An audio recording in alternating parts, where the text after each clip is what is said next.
Once again, welcome back to TTS. നമുക്കുള്ള ഒരു GLS 350D.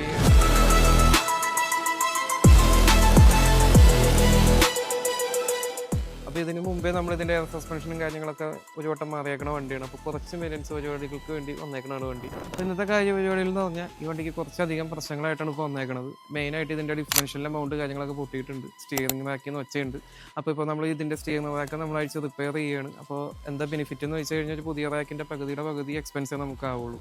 നമുക്കിപ്പോൾ ഒരു EPS ആണെങ്കിലും ഹൈഡ്രോളിക് റാക്ക് ആണെങ്കിലും നമുക്ക് അത് ചെയ്യാനുള്ള ഓപ്ഷൻസ് ഇപ്പോൾ അവൈലബിൾ ആണ്.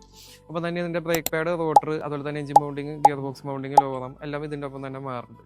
അപ്പോൾ ഈ ജർമ്മൻ വണ്ടി എങ്ങനെ റിലയബിൾ ആയിട്ട് ഉപയോഗിക്കാമെന്ന് ചോദിക്കണം എല്ലായിടത്തും പറയാനുള്ള ഒരു കാര്യമാണ്. ഒരിക്കലും മെയിൻ്റെനൻസ് സ്കിപ്പ് ചെയ്ത് കറക്റ്റായിട്ട് മാറേണ്ട സമയത്ത് നല്ല ക്വാളിറ്റി പാർട്സ് ഇട്ട് ഉപയോഗിച്ചാൽ മാത്രമേ വണ്ടി പെർഫെക്റ്റ് ആയിട്ടുള്ളൂ. അപ്പോൾ പ്രീമിയം കാർ റിലേറ്റ് ചെയ്ത് ആർക്ക് എന്ത് പ്രശ്നം ഉണ്ടെങ്കിലും നമ്മളെ വിളിക്കാം. നമ്പർ കാര്യങ്ങളൊക്കെ താഴെയുണ്ട്. അടുത്ത ദിവസം അടുത്ത വീഡിയോ ആയിട്ട് കാണാം. Thank you.